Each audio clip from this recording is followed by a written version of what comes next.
Muchas buenas noches.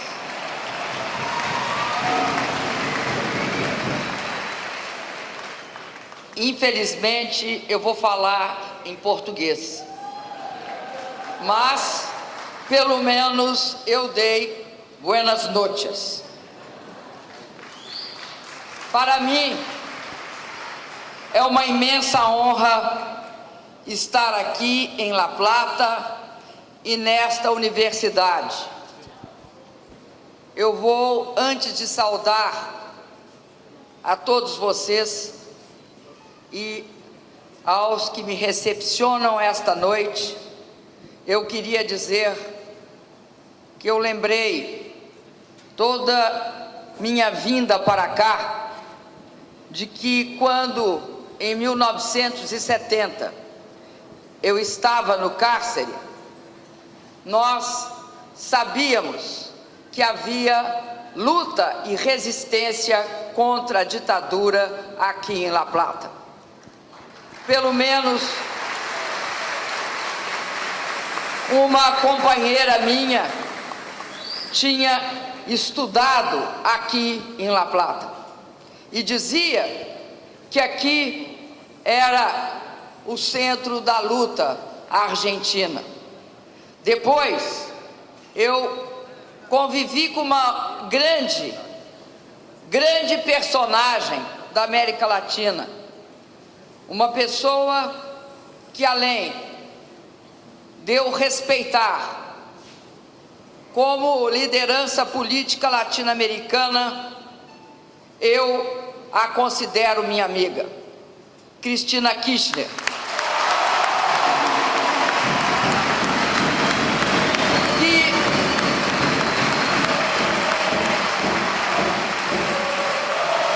Também estudou aqui em La Plata. Sei também que vários hoje me disseram que estudaram, ou que viveram, ou que passaram por La Plata. Pablo Gentili, em toda a vinda para cá, contava da sua tia, líder de torcida do time de futebol aqui de La Plata. Sua tia. Também, aqui também para mim, Hebe de Bonafim falou a mesma coisa. Por isso, eu inicio a minha saudação por ela. Hebe de Bonafim, presidenta da Associação das Mães da Praça de Maio.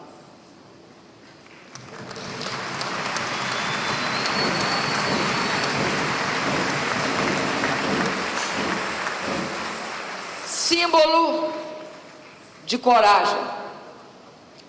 Símbolo de coragem, porque é preciso coragem para lutar nos anos duros das ditaduras latino-americanas.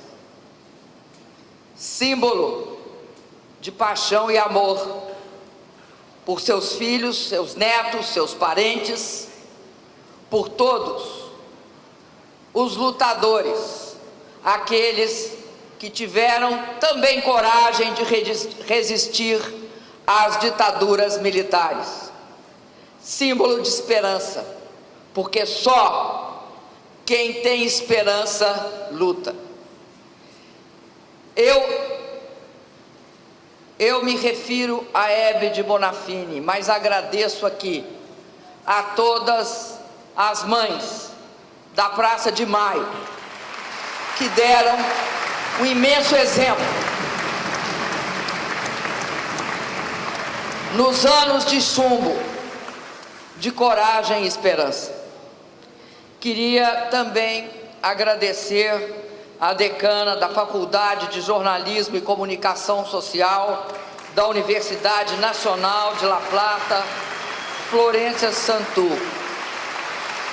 E dizer, Florência, que para mim que é uma honra receber o prêmio Rodolfo Walsh. É para mim porque é um prêmio que representa a capacidade de não calar, a capacidade de resistir e a capacidade de, acima de tudo, acreditar nas suas próprias convicções e corra o que correr, aconteça o que acontecer, se fala aquilo que se acredita, aquilo pelo qual se luta. Por isso, eu tenho uma grande honra. Queria também agradecer o diretor do Conselho Latino-Americano de Ciências Sociais, Pablo Gentili.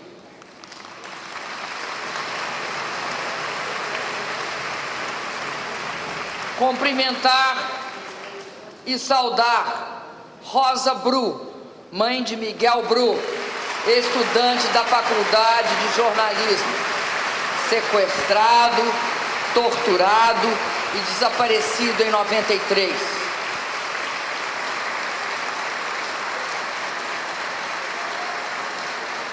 Ao decano da Faculdade de Humanidades e Ciências da Educação da Universidade Nacional de La Plata, Aníbal Vigueira.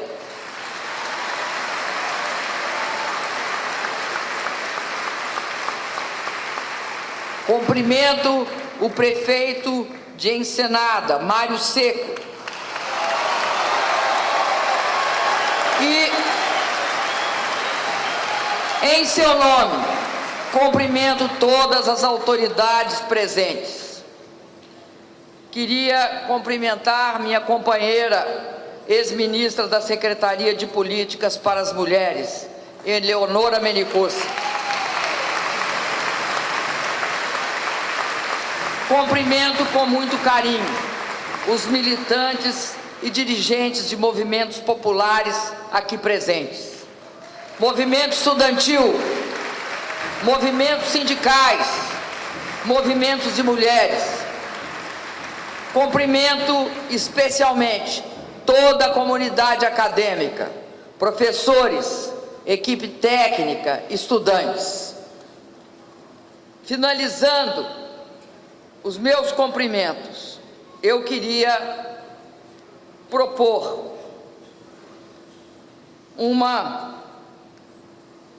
consigna para nós aqui hoje. Queria propor liberdade para Milagro Salas.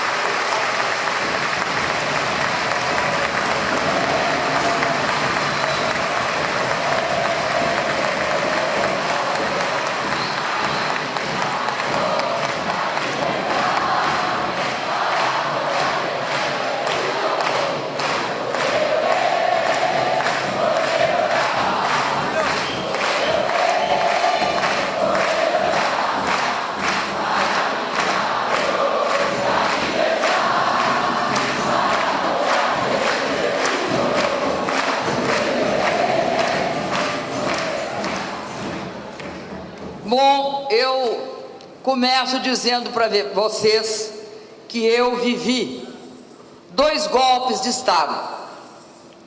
O primeiro golpe de Estado foi o golpe militar que, em 1964, acabou com a democracia, a liberdade e construiu num processo os chamados anos nos quais nós não tivemos direito à expressão, à manifestação e sequer à vida. Quem divergisse aqui no Brasil como na Argentina era preso, torturado e muitas vezes desaparecido. Esse processo é um processo que os nossos povos, ao lutarem, ao resistirem de todas as formas a essas ditaduras implacáveis aqui na América Latina, levaram nossa América Latina, que além dessas ditaduras, tinha uma característica em comum que nos entristecia e violentava a todos nós. Nós éramos os campeões da desigualdade, nós éramos os campeões da pobreza, nós éramos os campeões da concentração de renda em todo o mundo. Pois a nossa luta, a luta de muitos diretamente que estão aqui e daqueles que na época nem eram nascidos, essa luta resultou em governos populares por toda ou quase toda a América Latina. Governos populares que mudaram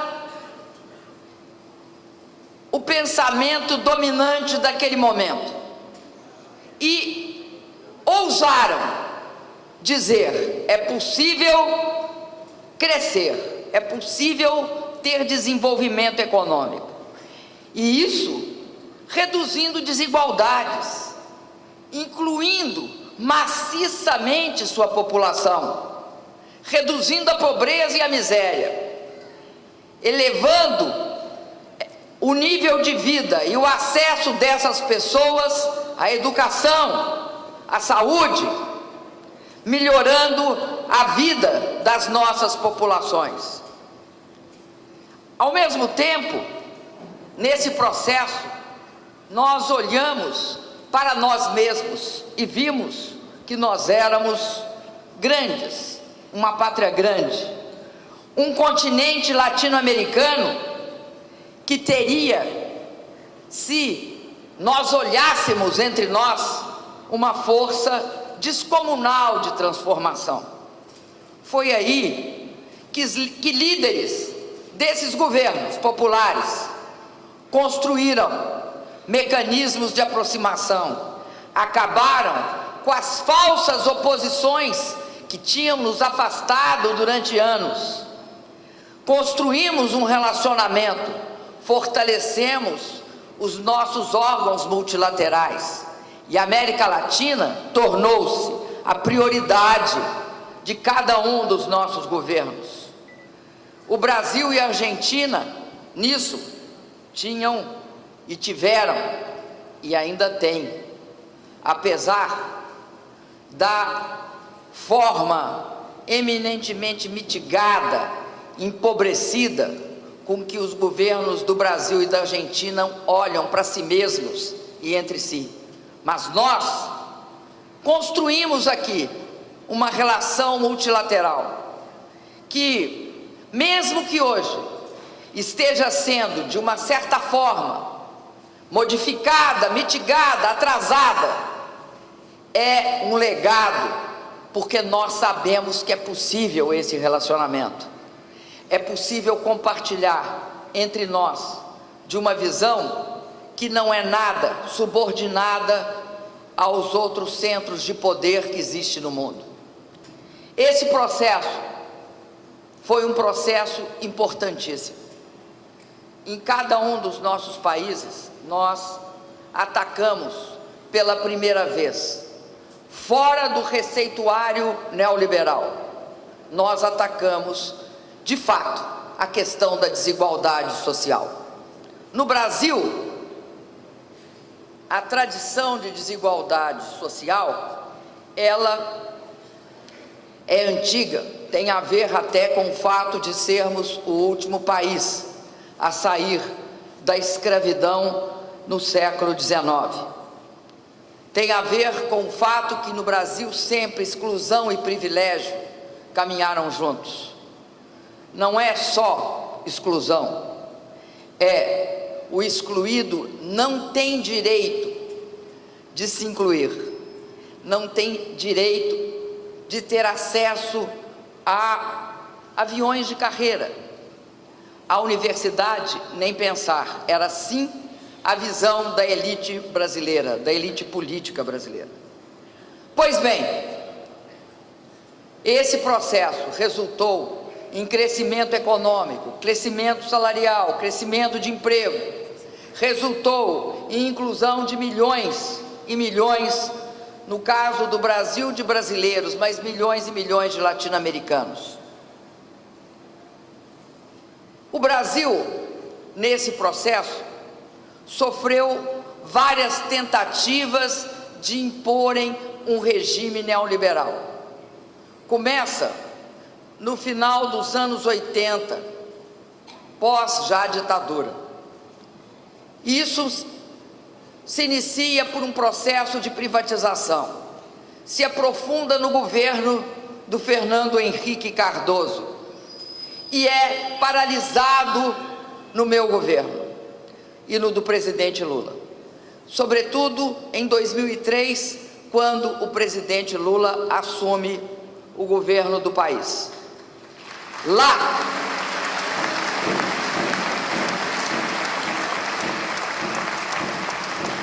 nós barramos as privatizações, nós barramos todos os processos de exclusão, nós focamos em políticas sociais massivas.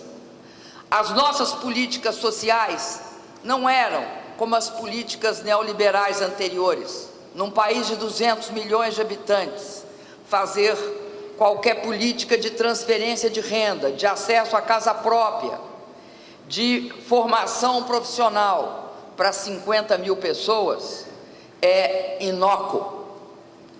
Nós fizemos políticas para 56 milhões de pessoas, que é o caso do Bolsa Família, 63 milhões de pessoas, que é o acesso ao tratamento médico básico, para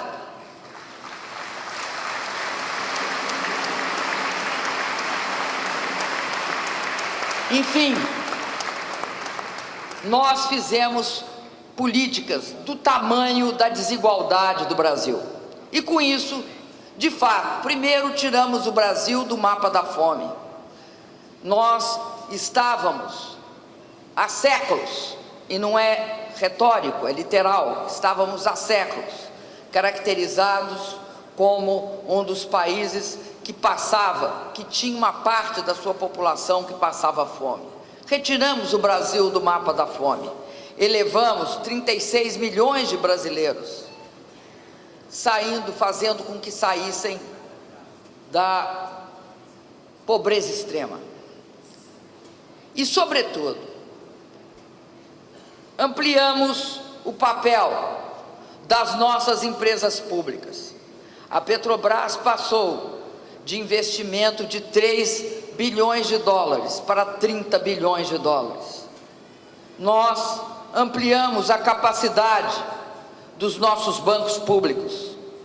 Nós não privatizamos empresas, mas, sobretudo, nós garantimos direitos aos trabalhadores e o crescimento do salário real. Fizemos políticas sociais que tinham uma concepção, que era: é impossível incluir, é impossível fazer uma política social se você não considerar o papel que a mulher tem na atividade privada. Nós percebemos, não só pelo fato de que a mulher ocupa na família um papel central, mas nós percebemos que a pobreza no Brasil tinha um rosto, o rosto feminino, não que não tivesse também rosto masculino, mas a pobreza feminina é um pouquinho maior. A pobreza feminina também tinha várias cores na pele, mas a maior pobreza era negra. Tinha pobreza também nas crianças, muita pobreza nas crianças. E percebemos que, se não cruzássemos raça, etnia com gênero, não se tinha uma política de inclusão social.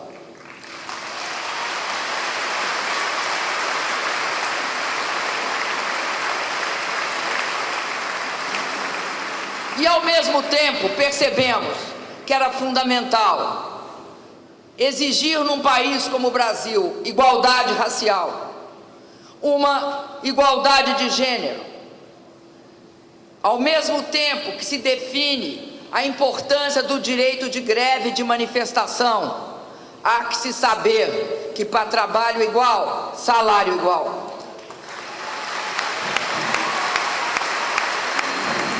Fizemos também uma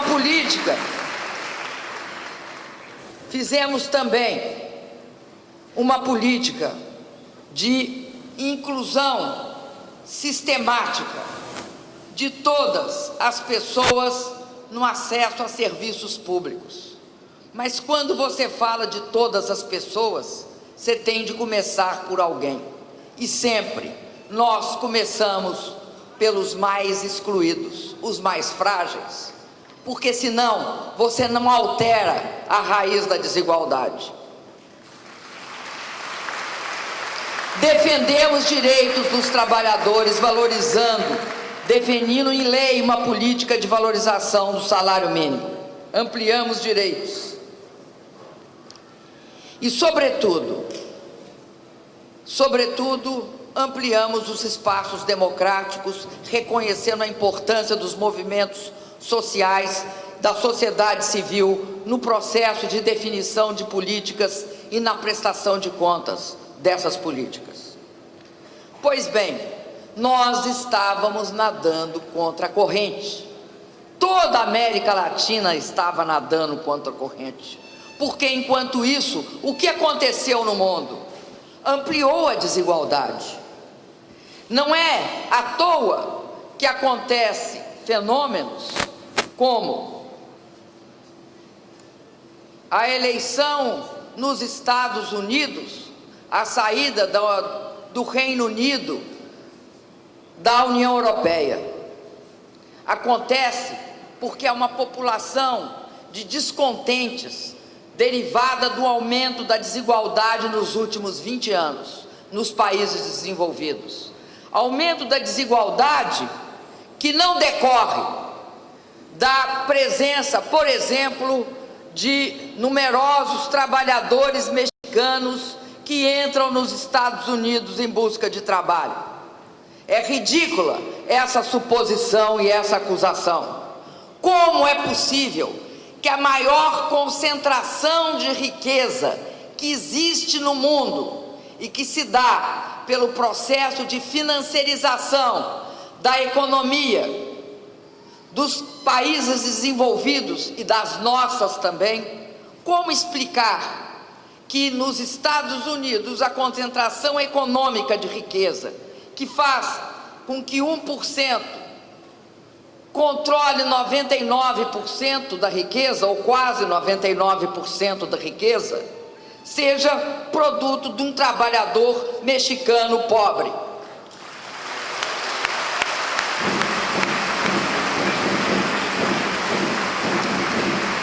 Pois é, nós nadamos contra a corrente.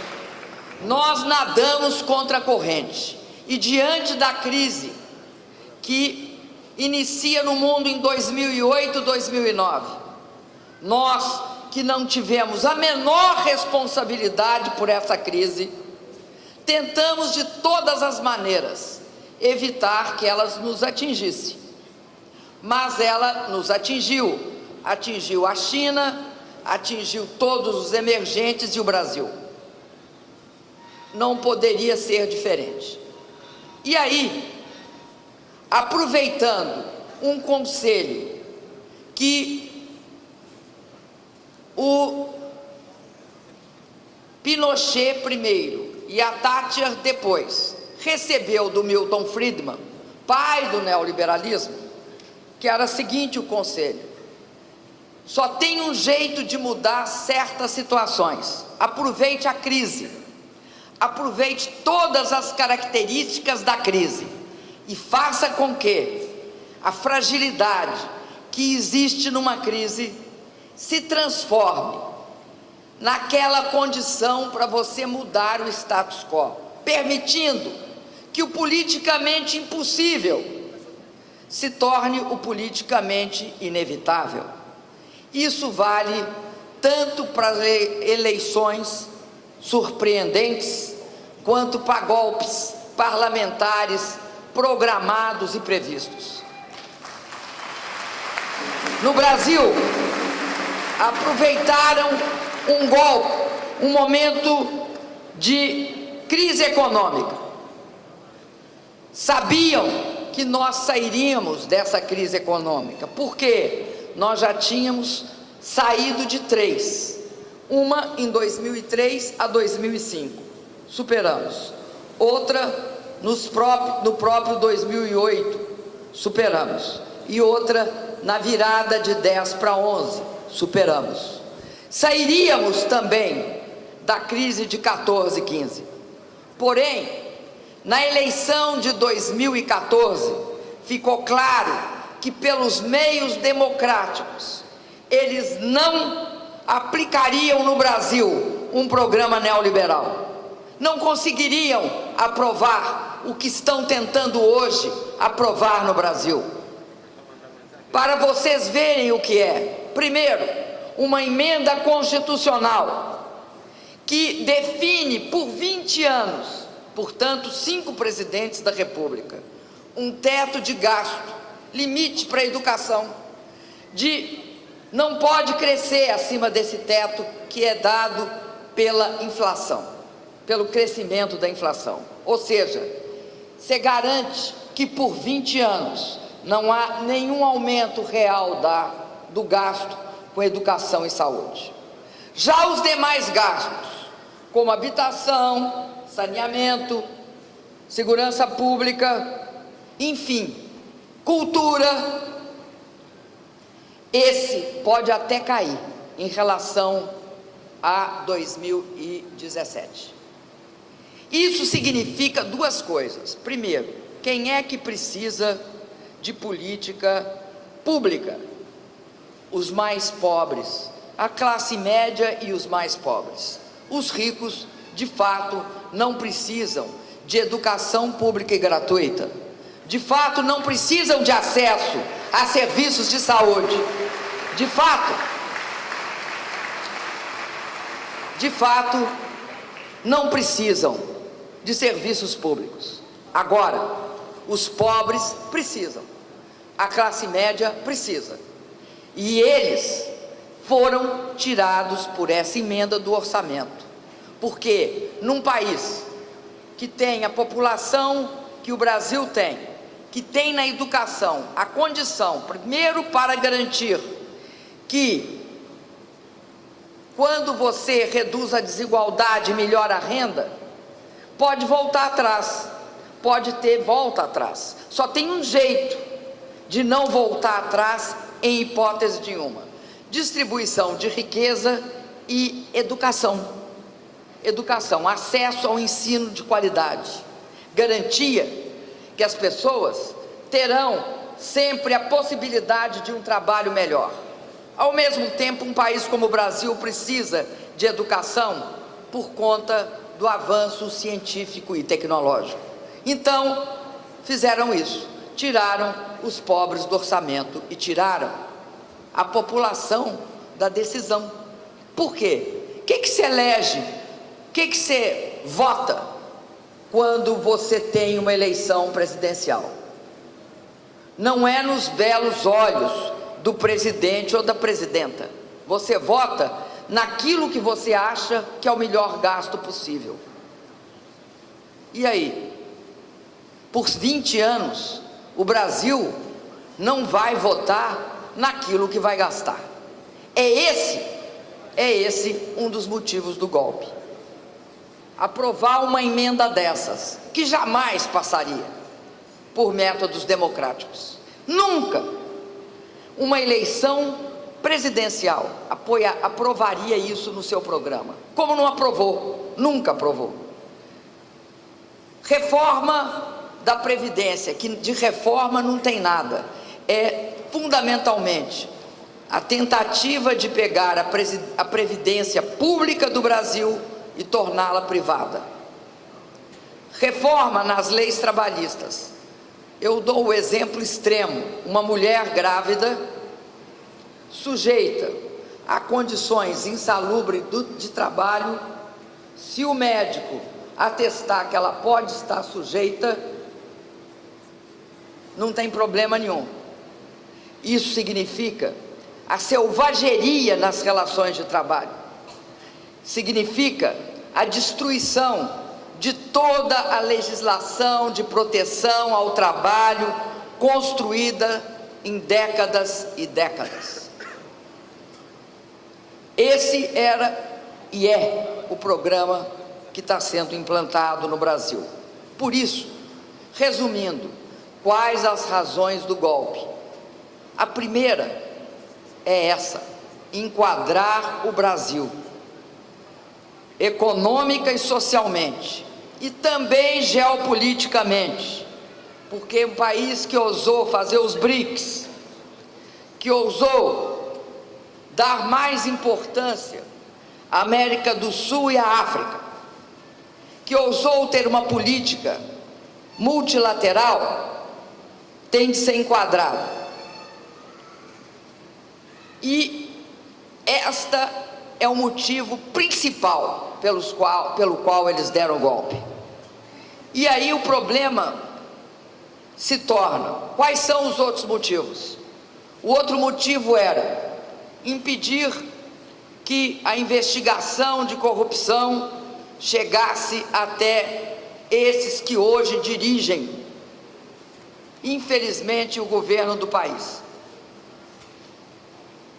Isso criou uma plataforma comum entre partidos bastante conservadores hoje, que no passado até tiveram um viés progressista.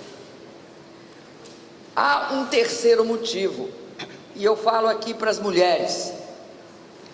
É óbvio que o golpe tem uma gramática misógina, machista.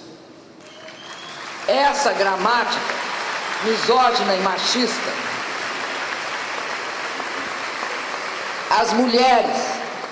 as mulheres que chegam ao poder sabem disso. Ela se caracteriza pelo uso de uma linguagem: a mulher é dura, o homem é forte.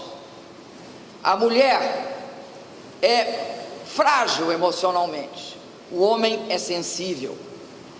A mulher é uma trabalhadora compulsiva, excessiva. O homem não, é um trabalhador empreendedor e criativo.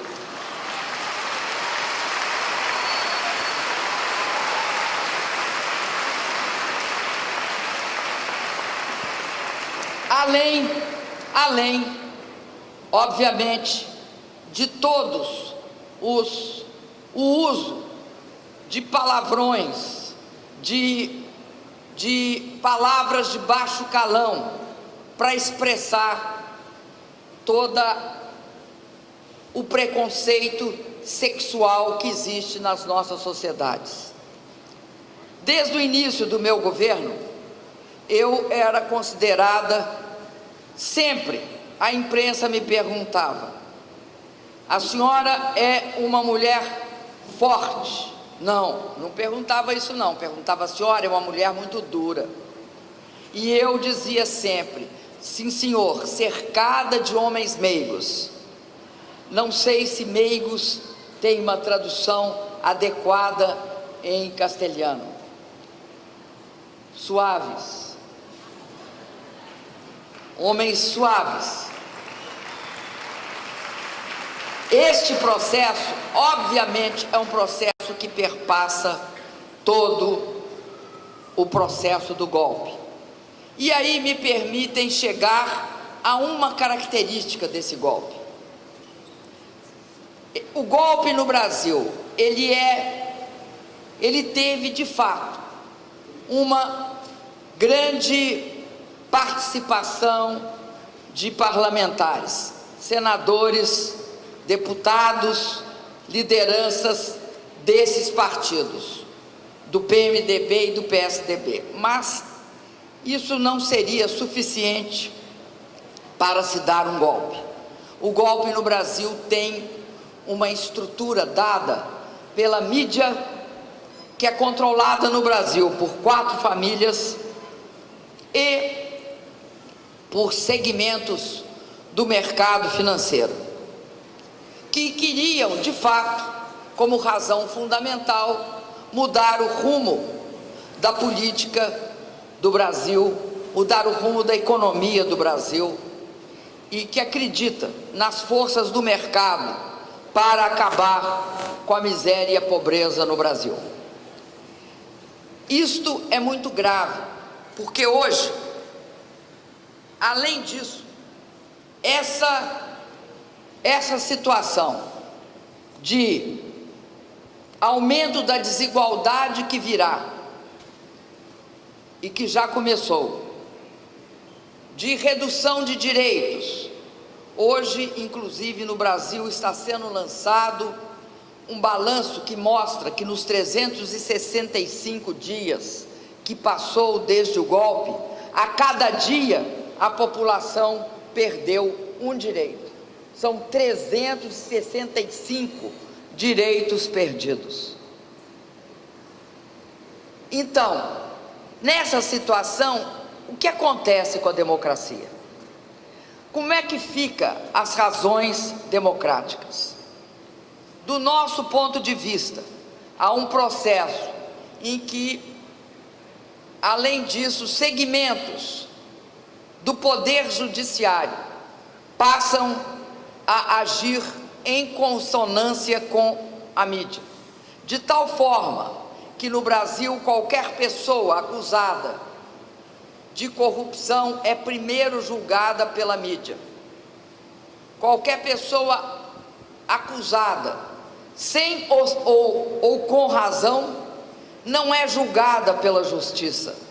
A justiça existe, ela será a última instância. A primeira instância no Brasil tem sido o julgamento midiático, sem direito de defesa, sem juiz neutro, sem oportunidade de sequer perguntar pelas provas, até porque hoje as provas são aquelas que é a convicção do jornalista ou do dono da corporação midiática, aquelas que eles acham que são suficientes, ou seja, nenhuma. E aí, o que tem acontecido aqui na América Latina, aconteceu em Honduras, aconteceu no Paraguai e acontece no Brasil, é um avanço do estado de exceção corroendo a democracia. E como é que o estado de exceção corrói a democracia? Primeiro, atribuindo à mídia o poder de julgar. Não interessa. Na guerra, você faz o quê com o inimigo? Você destrói fisicamente. Como nós não estamos em guerra, não podem nos destruir fisicamente. Mas quando se usa a lei como arma, você pode destruir, primeiro, o quê? A condição civil da liderança. Você pode acusá-la, você pode criminalizá-la, você pode colocar vários processos sobre ela, você pode desqualificá-la, desmoralizá-la, para tirar dela as condições de reagir. Atemorizar é um processo lento. Esse é um processo que está ocorrendo na América Latina. Ele se caracteriza também pelo fato, no caso do Brasil, por exemplo, quando você faz um impeachment sem crime de responsabilidade, quando você faz isso, tudo pode acontecer. Então, no Brasil, briga o judiciário briga o Ministério Público com a Justiça. Enfim, há um processo de instabilidade institucional, política e econômica. Por quê? Aí é comum a todos. Porque, no caso econômico, defendem a política de corte de gastos. Acham que cortar gastos é a mágica, a poção mágica que resolve a situação dos países. Quando se sabe que o corte contínuo de gastos só aprofunda a recessão, a crise e a perda de postos de trabalho. E além disso, acreditam que sem uma recuperação de receitas é possível sair da crise, sem aumentar a demanda das famílias, a demanda, o investimento público, o investimento privado também não se recupera. Aí, uma questão tem de ser colocada para todos nós. Dizem sempre, paga-se muito imposto na América Latina. É óbvio que se paga muito imposto na América Latina. No Brasil, se paga muito imposto. Quem paga muito imposto? Os trabalhadores assalariados e a classe média. Não há tributação sobre ganhos de capital. Nós não tributamos grandes fortunas, não tributamos heranças, no Brasil pelo menos. Nós não tributamos ganhos de capital. O Brasil, junto com outro país, é um dos poucos países do mundo, somos dois, nós e esse outro país, que não tributa rendimentos de ação, ou seja, o que nós chamamos de dividendos. Não sei como é que se chama em espanhol, ou seja, o rendimento que a ação dá para o dono da empresa. Não se tributa no Brasil. Nos Estados Unidos se tributa, na Europa se tributa. Ganhos de capital se tributa na Europa e no Brasil. Nós ainda temos uma coisa bem brasileira, que não inventamos uma coisa chamada juros sobre capital próprio. Ou seja, o capital rende juros, eles são descontados. O que significa não tributa capital no Brasil. Então, sair da crise é arbitrar um conflito distributivo. Que conflito? Diante da crise, no Brasil, eles colocaram na Avenida Paulista, que é a maior avenida, centro financeiro do Brasil, um pato, o bicho, pato, amarelo, de 2 metros, mais ou menos. E esse pato, ele representava a seguinte frase de alguns segmentos do setor empresarial: não queremos pagar o pato. Ou seja, nós não queremos contribuir com uma vírgula para o Brasil sair da crise. Deixe isso nas costas dos trabalhadores e da classe média, eles que se virem. Nós queremos só usufruir do país, usufruir do seu mercado interno, do seu crédito, usufruir de todas as condições existentes no país. Não queremos participar da retomada do crescimento, só dos benefícios. É esta a questão forte do conflito distributivo. Mas a gente, como disse a nossa querida Hebe, temos de pensar, e aí, como é que saímos disso? No Brasil, para nós, está claro como vamos sair disso. Nós só podemos sair disso aprofundando o processo democrático. Eles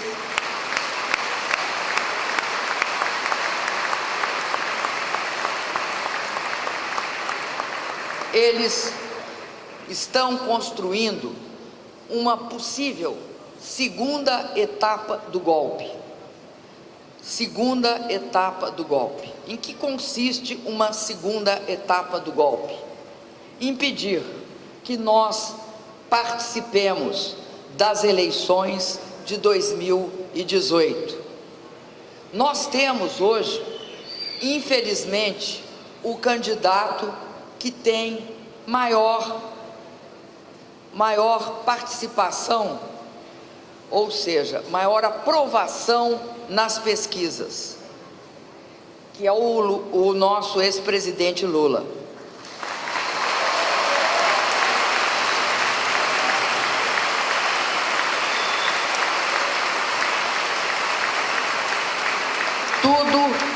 Tudo tem sido feito no sentido de tentar impedir que ele participe das eleições de 2018. E é isso que configurará a segunda etapa do golpe. Por isso, para nós, hoje, a luta principal está no campo democrático. Nós, para revertermos todo esse desastre que ocorreu no Brasil, nós vamos ter de revertê-lo através do processo das eleições diretas para presidente da República. Teremos de ampliar todo o espaço democrático possível. Teremos de contar com a força do nosso povo, com a força dos nossos movimentos sociais, com toda a nossa capacidade de mobilização. E o Brasil voltou a se mobilizar de uma forma muito expressiva. Fizemos uma greve geral do tipo da greve geral que se faz no Brasil. Paramos um dia em quase todos os 27 estados da federação. Além disso, as mulheres se mobilizaram e foram para a rua. Além disso, ontem, por exemplo, houve uma manifestação na cidade na qual o presidente Lula ia prestar um depoimento à justiça. E o fez denunciando de forma clara como ele, há 2 anos, é submetido, talvez, ao maior processo de desconstrução, de ferimento da sua biografia. Nós tivemos, no último ano, 18 horas e meia de Jornal Nacional no Brasil contra o senhor presidente Lula. Ele mesmo disse que equivale a 12 partidas de futebol. 12 partidas de futebol. Todas contra ele. A partir daí, é de se pensar, por que, ao invés de cair nas pesquisas, ele continua subindo? Simples de responder, porque o povo brasileiro não é bobo.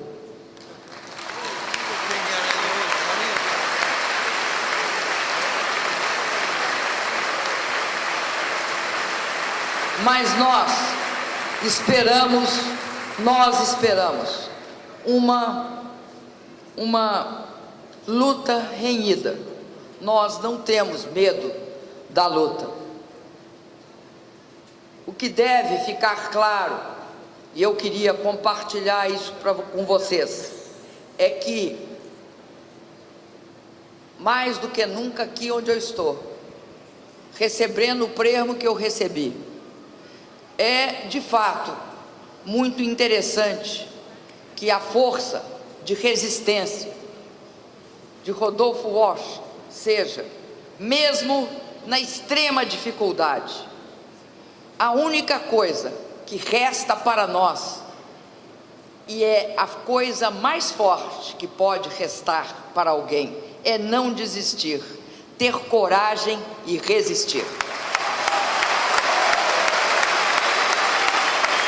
E finalizando, eu quero dizer uma coisa: nós vivemos num mundo em que falam que a democracia precisa de um gestor. A democracia precisa de um empresário para gerir um país. No Brasil, essa é a moda. Nessa moda, eu só queria fazer um alerta. A democracia nasceu com a política. Não fomos nós que inventamos a democracia nem a política, foram os gregos. E eles nasceram juntos, por uma razão simplíssima. Porque a economia, para os gregos, era uma questão da vida privada. Era uma questão da vida privada, do interesse de cada um. A política era uma questão da vida pública, do interesse de todos.